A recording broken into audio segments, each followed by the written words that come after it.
Welcome to the Politics Chicks podcast. I'm Christy Branham.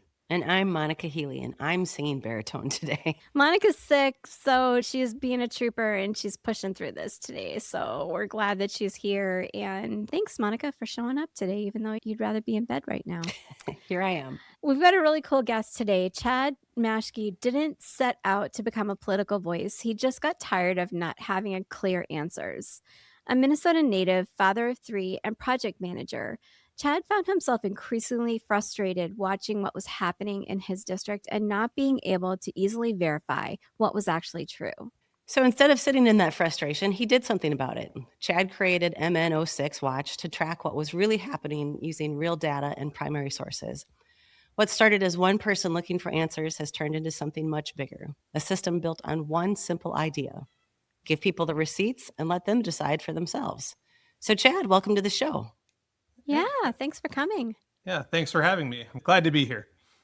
This is really cool. So we met in a roundabout way because you started talking with Doug Chapin, right, who is running for Tom Emmer's seat in District 6. And then he kind of introduced you to us, and I subscribed to your Substack, which I would highly recommend. It's very informative. If you are a data Agreed. person, it is a data wonderland. Like, he's got graphs and tables, and I'm like, yeah, I love this. I love this because I love data. But we'll talk more about where people can find you at the end of the podcast. Chad, you're not a journalist or a politician. You're a dad in Blaine, Minnesota. What made you decide to start MN06 Watch? I've always been really interested in politics. I grew up in a Republican household. My dad has always voted for Republicans. We talked about it. I grew up out in Plymouth, and that was Jim Ramstad's district way back when there were more moderate Republicans. And I always looked up to that style of being a Republican. Fast forward now 40 years, and I'm up in Blaine. I've got Emmer as my representative. And I started this mostly out of frustration, right? Like a lot of us. After the 2016 election, I actually volunteered to be on the Blaine Traffic Commission. It was just being started up, and I was nominated by the mayor at the time, served 2 years on that commission. Then I had my daughter, so we went from 2 kids to 3 kids. So I didn't go for another term, and just life took me away. But now 2024 happens, election of Trump. I sat back thinking, what can I do? I'm one voice. I don't have a platform. I'm not a journalist, not a political scientist by any stretch. I did go to school at St. Thomas for political science when I originally started, which ironically enough is where Emmer went to school as well. So like I've always had this interest in politics, but I never did anything with it. I stayed like informed about what was going on. And then when Operation Metro Surge happened, I just had to do something with the skills that I had. Well, and speaking of that, with Metro Surge, you launched this venture 2 days before Alex Preddy was killed. And how did that moment shape everything for you going forward? Yeah, so talk about jumping into the deep end when I'm trying to like figure out what's my cadence going to be, what am I going to go about doing, and like how do I even want this structured? How do I cover Emmer to start with? And then Alex Preddy is killed 2 days into it. And that morning, I was pretty dialed into what was going on Twitter and the coverage that was happening, and seeing the post from DHS of Preddy's gun and then Emmer amplifying it. And while he's amplifying that story, his one and only tweet about it is he's not going to jump to conclusions. And just seeing that contradiction right away, oh, I'm going to put this gun out here, say he had a gun, but I'm not going to jump to any conclusions about what happened and why Alex Preddy was killed. I could not handle the dissonance that was going on with that. And then he didn't say anything about Preddy again for weeks. I don't remember if he actually even did. I stopped counting the number of days that it was that he was not addressing it. He would cheerlead. He would call everyone paid protesters. He would say the Marxist people are out. And he just would try to say, when I'm out in my district talking to people, which we can have a discussion if that even happens. This is not when. Yes. Yep. When has he been? But we'll talk about that later. Yep. And he would always say on national media, local media, this is not what I'm hearing from people. We know there are protests outside his office. We know all these different things happen. And he's just trying to represent it differently. And I just could not fathom it. So I think I wrote 3 or 4 different articles that weekend and just kept on trying to cover it and like find my footing as I was going. Emmer is a congressman that is not very well liked nationally. Now, my parents are hardcore MAGA. They think that Trump is the greatest thing since sliced bread. And when I told my parents that I was working with Doug Chapin having on our podcast and all these things, and told them that Doug was running against Tom Emmer, they were like, "Good, we can't stand him." Like, it's amazing to me that there are a large amount of MAGA out there who actually do not like Emmer at all. He's not a very likable person. Yeah. And So, actually, a couple of weeks ago, and I think this is what got me on Doug's radar, I wrote an article about how somebody went from a rhino to being the whip. And it documented all of the different like changes that he has gone through, his different ways that he speaks about Trump and everything. And then I tried to quantify it too about how frequently he talked about Trump and how like glowingly he did. And this just using the transcripts and his tweets. It doesn't surprise me because they've got a long memory too. So they remember it. Like Trump, there's plenty of flaws. If you are willing to say what he wants you to say, he will use that to put you in a position to do it. And Emmer has responded how an opportunist would. yeah, MAGA has their own form of virtue signaling where if you drink the Kool-Aid and follow the party line, you're going places. And if not, then you get primaried. And a couple of years ago, too, Emmer was facing a challenge from the right in a primary. And Walter Hudson, who's the Albertville state rep, who has his own issues going on, killed that to ally himself with it. And I think Emmer then responded by moving even further to Yeah. ward off any potential in the future.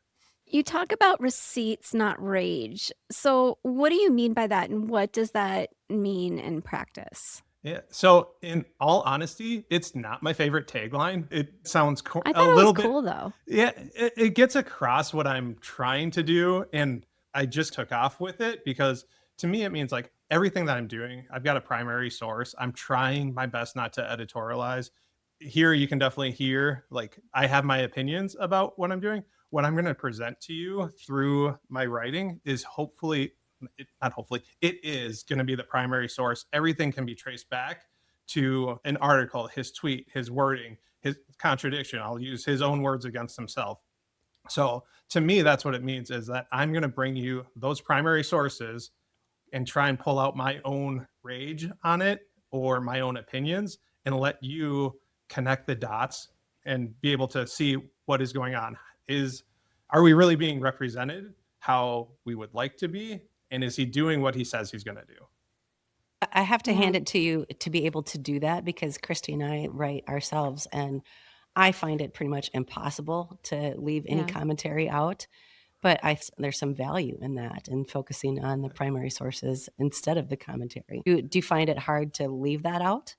Sometimes, and I've got ways of checking myself. And when I'm writing, like I will be animated and be like, yes, and hey, I made a connection here, and like something it makes sense. I'm like, oh my god, like something's illuminating. So like I do have those emotions even as I'm going through the writing process with it, but then I have to try to make sure that I strip that out because I do just want to present the facts to people. To me, the commentary should be easy to draw from it, but I want them to be the ones to make those connections for it because it lands a lot harder. Because how often does someone tell you what you should think?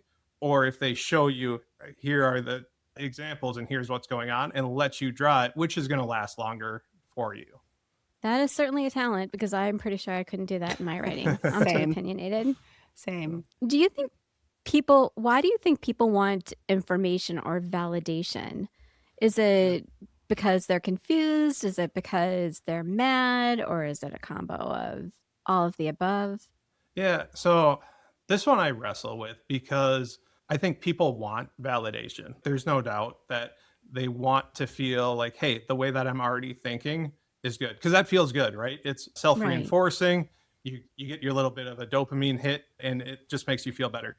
I think more people need information on what is actually going on. And that goes all across. That is just us. We can get so siloed into our just different echo chambers where it's good to, you don't have to agree with somebody, but just being able to see their point of view and what information they're drawing on can actually make your own opinion stronger and your argument stronger, to be able to be like, oh, they're saying X, but really they're taking it either out of context or they're not understanding something, or they really do have it. And maybe I'm going to need to reframe what I'm thinking, because we're all human. Making mistakes is a human thing, and it's very easy. So, long-winded way of saying, I think definitely people want that validation because it feels good. And so you've got to stretch yourself to get outside and go get that information. As you pointed out, I think there's some value in providing that information and letting people draw their own conclusion. And that in turn does provide their validation. Yeah. What kind of feedback are you getting from readers? Yeah, it's been really positive. I think the people who have subscribed are like really enjoying it. They are sharing it. And the Substack lets you see all of your different stats on the articles that you send. And the open rates and the views are really good, and they're really consistent for me. So I think the people who have found it really do find value in it. It can be dense. Sometimes I can be long-winded and different things. And I have a lot of material that I can choose from because I've got a very vocal rep covering here. So sometimes paring it down to make it so that it isn't too long is the hardest part for me. But I haven't heard that feedback from anyone that, hey, it's too long. I think is self-selecting audience that I have right now, but they are sharing it. And I think that amplifying really does matter too. Yeah, your Substack grew really quickly. Like, not just like a little trickle.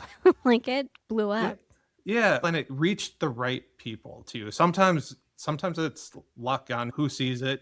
I don't know how to build a social media following. I don't know how to do any of those other different pieces of it, but I'm out there trying and responding because I think that if people go and see it, that they will see that it does present the facts through there and everything is sourced, and that they will, even like I said, even if you don't agree, you can see that there's value in seeing that side.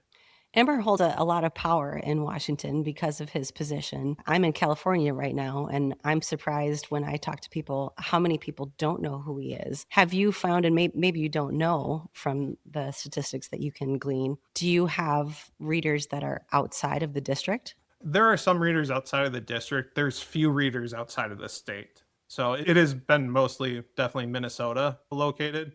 And one of the readers outside of the state is my friend who I was testing stuff with. So I don't even know if he necessarily counts. But you would think somebody with the whip job, the third most powerful Republican in Congress, would have a larger profile, especially with the amount that he aligns himself with Trump on there. He was at the holiday party in Mar-a-Lago. So you would think he would have that, and he just, for whatever reason, doesn't seem to.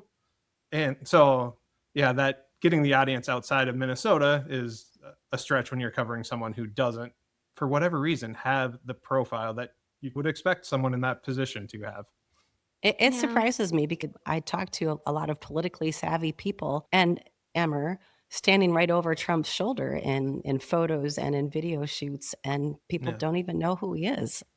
Yeah, and at the House leadership press conferences too, like he is always right over Mike Johnson's shoulder. And I think the speaker gets to be really vocal.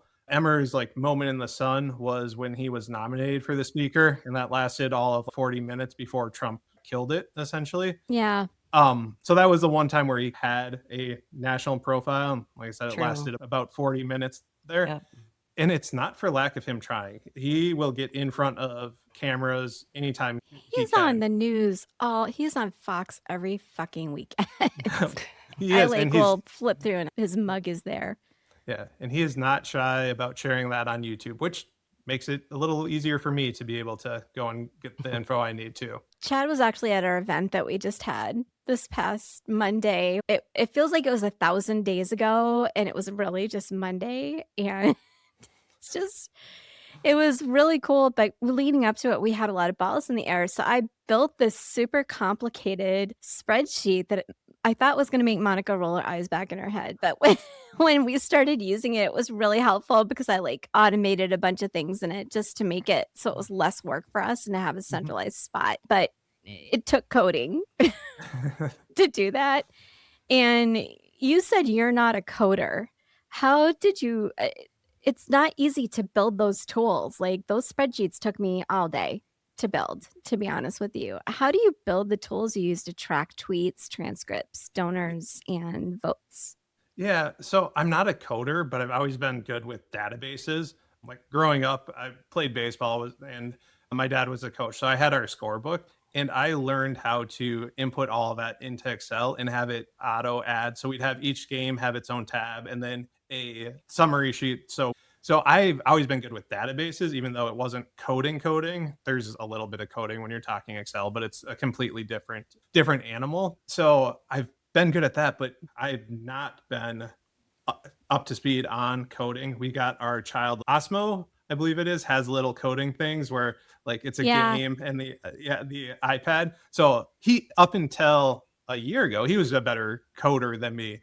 And really, it's not that I'm a good coder now. It's that the AI tools have gotten so much better. So I'm able to Yeah. tell it what I want it to do and how I want it to build the site, the structure, the database, and it can do that. So I still have to go out and find the data, but it will structure it in a way that then it can be automated to pull that information in an ongoing way. And it's gone through lots of different iterations. And I'm a project manager by trade, and I've gone through and got my like certifications and Scrum. So I understand that software side of the development cycle, which is really cool. I still get to use those tools or those skills that I have. And now the Scrum meeting that I run is actually with AI and it implements it. So it's a What? different skill set that is very useful now. So what program do you use? Is it Excel? Is it Google Sheets? It looks like it's spreadsheets, right? So it's all actually like JSON files and it can get really wonky in there. And Yeah. but Claude is what I'm using, the one that Love got Claude. banned by the Department of Defense for not Mhm. wanting surveillance on citizens.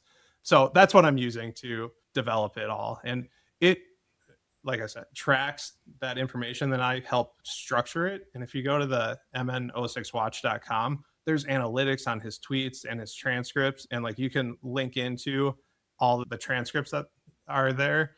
And it's the other AI that's out there is transcription AI. And that's a game changer. It's been a game changer for journalists for a few Yeah. years now. And I'm learning more and more about that and like how to leverage that as well. Cool. What's your daily workflow look like? Yeah, so I've got a full-time job too, so I'm trying to like fit all of this Oh, in good Lord. on top of that.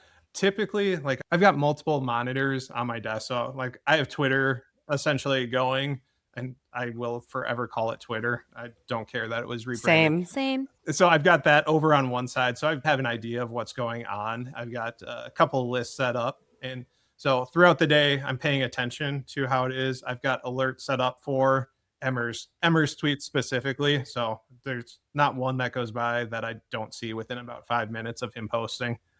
And then I will around 1 to 2 is when I try to do all the data collection and put everything together, even though like I've got an idea of what I want. If it's a national story that's going on and I want to tie that together, if it's something local and I want to run with that, and I've got a list of different ideas that's a running list of things that I can do, which lets me execute it a lot quicker and essentially get from pulling all the information, pulling whatever votes are there, because I've got a vote tool that will run and grab all that information and leveraging all that and making the article. It takes me about an hour and a half to do from beginning to end with it. And it's using Claude again to help iterate different things and to then I will write it and edit it, but just getting and synthesizing all that information that I have because I have way too much info for one brain to be able to synthesize. And you're using your data basically to identify contradictions, Mm-hmm. is how I'm seeing it. Your priority Yeah. is looking where there are contradictions Yeah. and to point those out so that people are informed about them and to have them wrestle with that actual cognitive dissonance that's going on there about what they're being told and what's actually going on. Yeah. Yeah. That's like my biggest pet peeve. I very much dislike when someone will tell you something to your face and then do the exact opposite, or tell you something to your face and then turn around and tell someone else something completely different.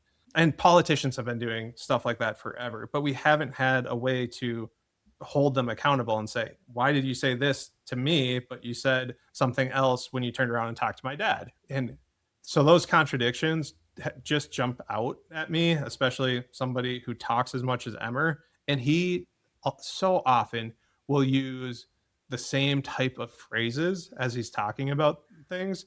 And you can just tell. And I'm more in his head than I would like to be. And I can tell, like when Operation Metro Surge was going on, it was getting the worst of the worst, the rapists, the murderers, and the pedophiles. And but then at the same time, he would go on to Fox 9, talk with Amy Hockert, and say, we all need to tone down our rhetoric. It's which is it? You're calling people that, you're calling Tim Walz Jefferson Davis, you're making fun of Mayor Fry on one hand, but then you come on local TV where your voters are more likely to see you and you're going to tone down the way that you're talking. So, yeah, those contradictions have been what I have that whole series of kind of rhetoric versus reality.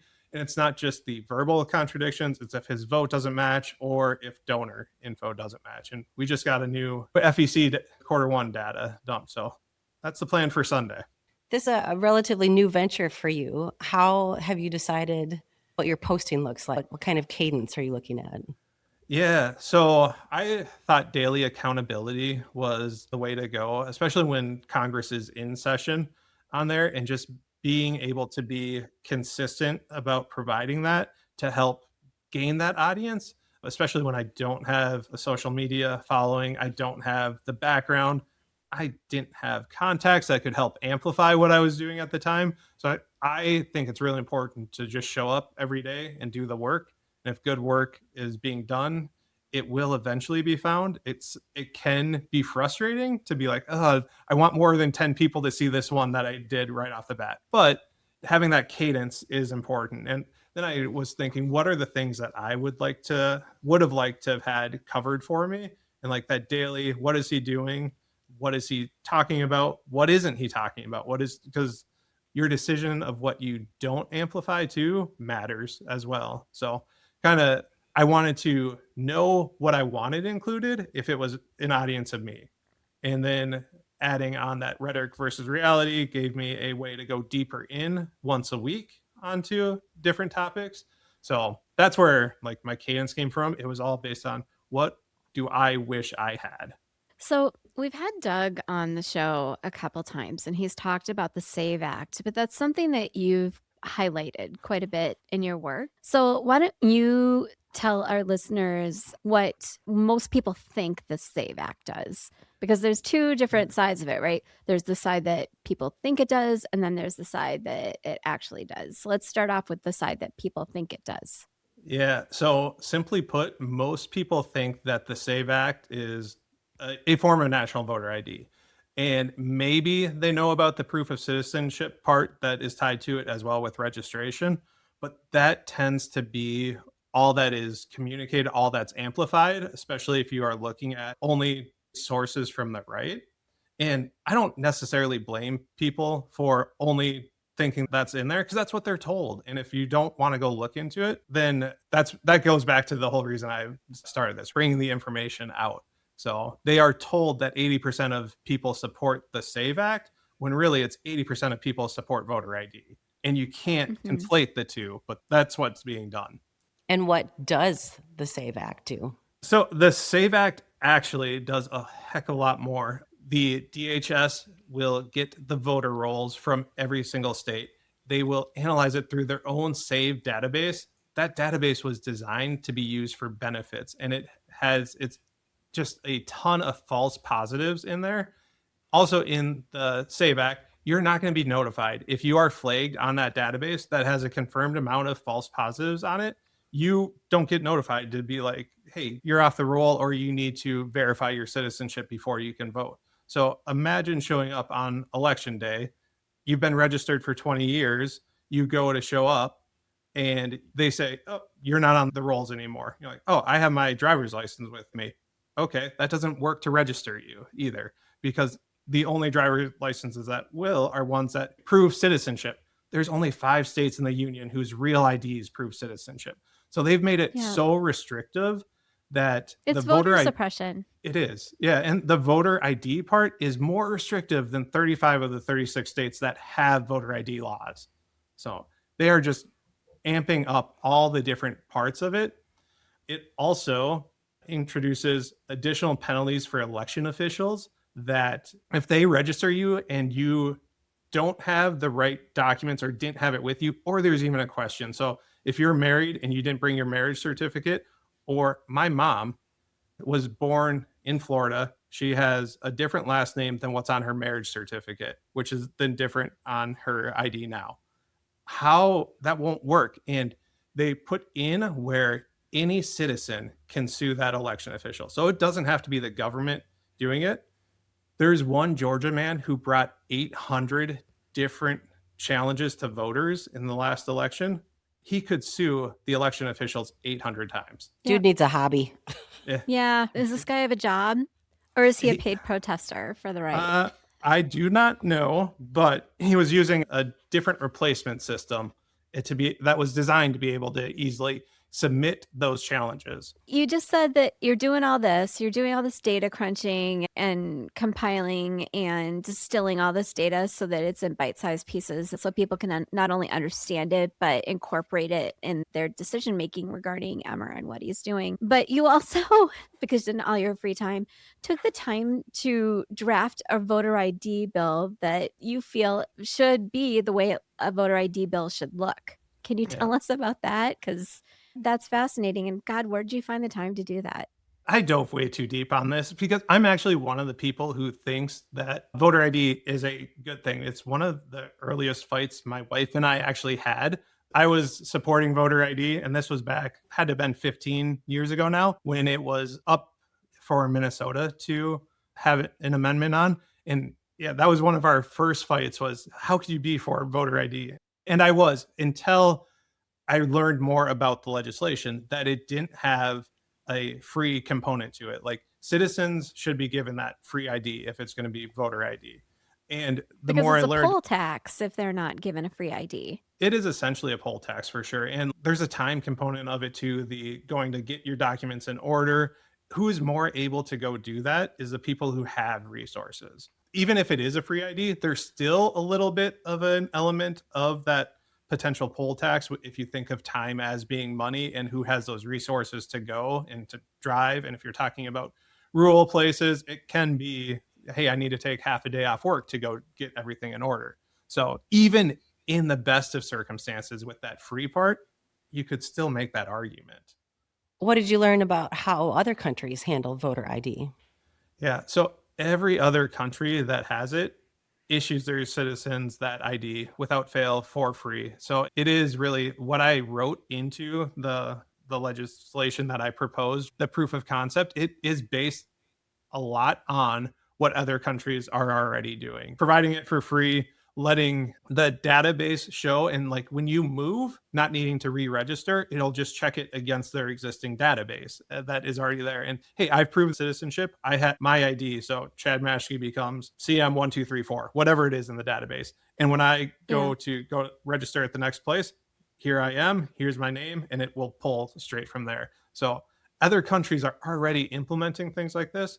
Granted, we are a bigger country than a lot of those. So like some of the implementation can be trickier for us, but those are the concepts that it needs to be based on, essentially, is how do we do it the right way with disenfranchising the least amount of people. And any implementation like this from the get-go, there are going to be those one-off situations, but where does the risk benefit with how few fraudulent illegal voters there are?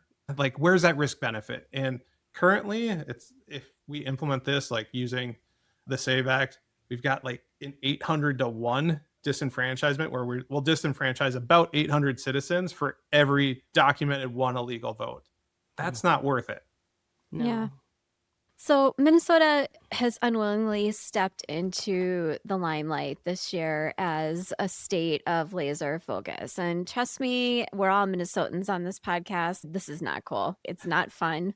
It sucks. But because of that, fraud, different types of fraud are in focus here. And you actually did some research into how Minnesota as a state actually verifies voters and vet them to avoid fraud.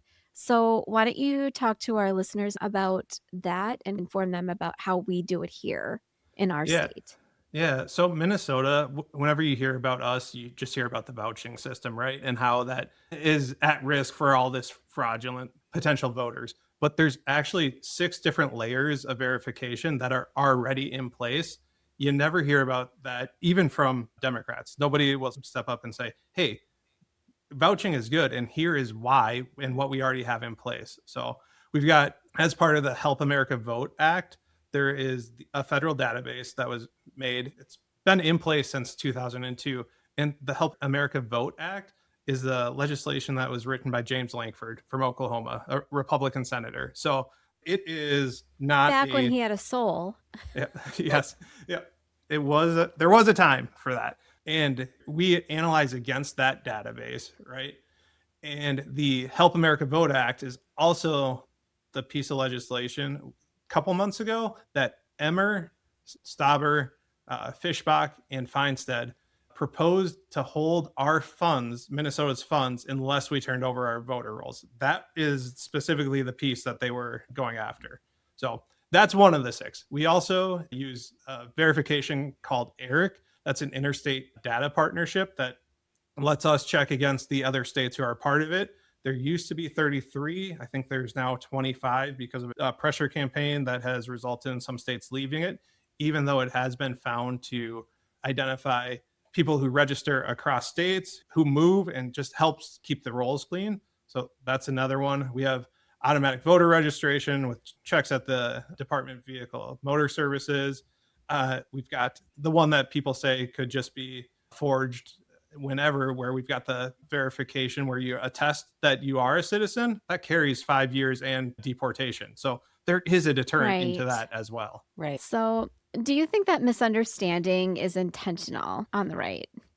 God, I want to give people the benefit of the doubt. That's just my inherent nature. When you continue to keep on pointing out the different arguments, and if you've been in my Twitter feed at all, you will see I've been almost exclusively focused on one topic and with the Election Integrity Network. And the way that, like, I'll present things, I will ask them, hey, if anything's wrong, go ahead, let me know. If I have something wrong in my explainer, correct it. I will correct it on there. So I'm trying my best to assume positive intent. But when you keep on then seeing the same thing over and over, and even this morning, it's another 75% of Americans support the SAVE Act. You're not listening to the will of the people. It's like, I have told you countless times, and you've responded. So it's not just, hey, this little account that they don't see. They've actually responded that when people find out what is in that act, 61% of people oppose it. Not just don't support or not have an opinion, actively oppose it. I think the right really relies on the fact that they can spoon feed information to their constituents and that their constituents are going to believe them. And if they conveniently leave out pertinent data that might sway their decision, they never see it. They never hear it. So they just assume what they're hearing is correct. Yeah. So Yeah. And it's conflating that information too. So saying 80% support the SAVE Act, and then you link to a poll. If you actually look at the question and who takes the time to do that, except me, I'm taking the time nobody. to do that. You Yeah. are. And then you see what it's actually asking, and then what is the methodology and different things like that. And like, those are the thing, that nuance that matters, that just is not being looked at, and they're exploiting. They're effective. Well, and the right is constantly harping on voter fraud to keep the wrong people from voting. But voter fraud is actually exceedingly rare. And we already have groups like Election Integrity Network. And what kind of role does that play? Yeah, voter fraud is so rare. From every study that has been done, Utah did their entire voter rolls and found 1 or 2 instances where somebody was registered, and even registration doesn't prove fraud. So there are all of these studies that have been done, and they will just look at those studies and say it's impossible to detect. So how can you do it? It's like, the absence of finding something or the scale at which you think it should be found is not proof that it exists. Like, it's just a logical fallacy that they are playing right into. And not only them, this is just the repeated pattern, right? That they are Right. amplifying it and sowing that distrust, which is creating the problem. And going back to that, the me supporting the voter ID, my reasons for supporting it have changed over the 15 years, right? I thought it was a bigger problem 15 years ago than I do now. Now, part of me supports it because I want to stop hearing about this and get rid of this straw man argument that's going on. So, like, the reason has changed for it, which is why I think it's really important to implement it the right way. Let's move on to Emmer's 2 accounts.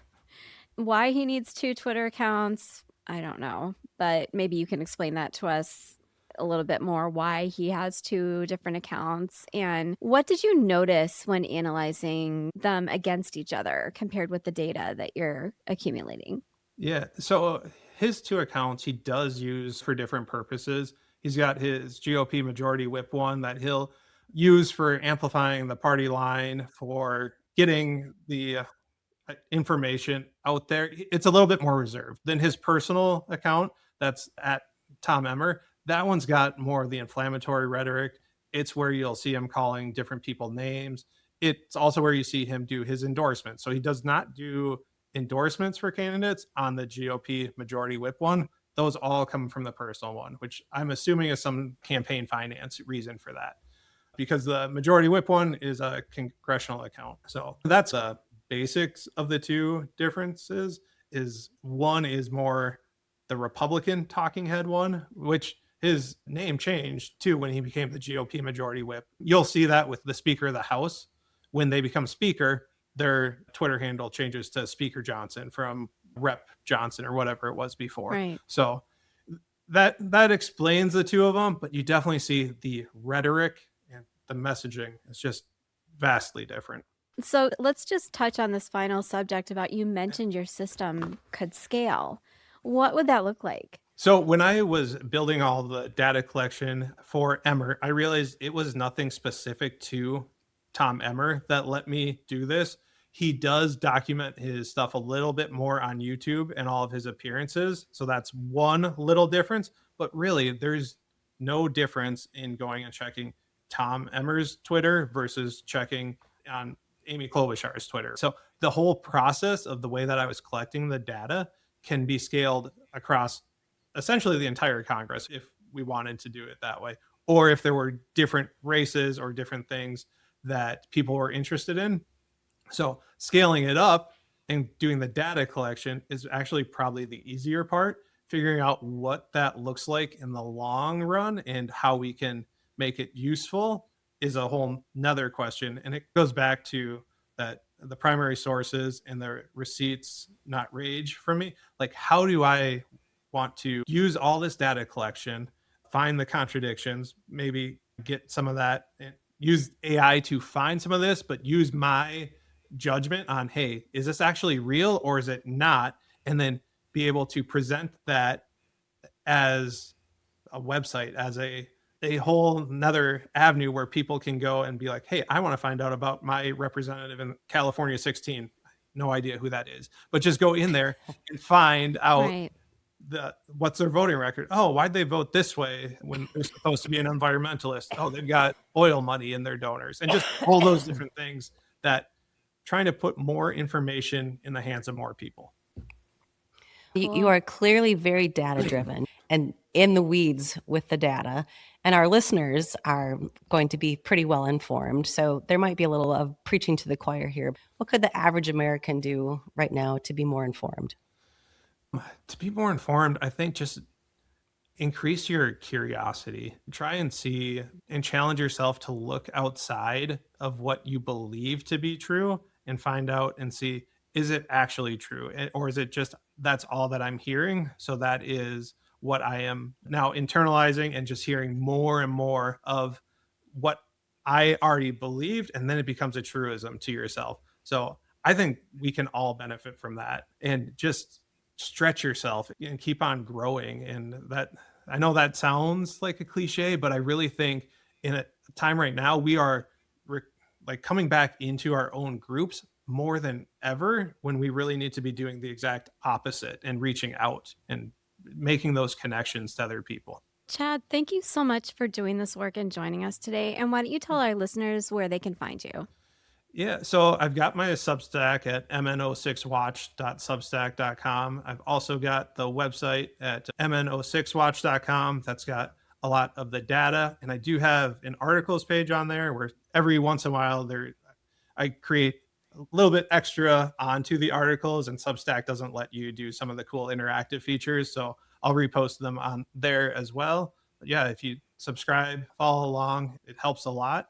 I'm doing this because I think it's the right thing to do, and I want people to be more informed. So there's the free version. Everything that I have done is available for free. If you want to subscribe, there is the option to also do a monthly or an annual subscription too. And I did do a subscription, and it's very reasonable to subscribe to your Substack. So if you have the means, Chad's Substack is definitely one that deserves a little bit of financial support. So I'll just put that plug in there.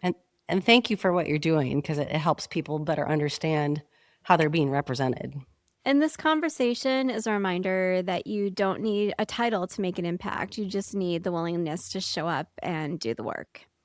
And when everyday people start paying attention and asking better questions, that's when the real change begins. To our listeners, if you are finding meaning in the stories we're sharing, if something moves you, challenges you, or makes you see the world a little differently, please like, comment, and share. And follow us everywhere at The Politics Chicks on Substack, Threads, Blue Sky, Instagram, TikTok, and Facebook.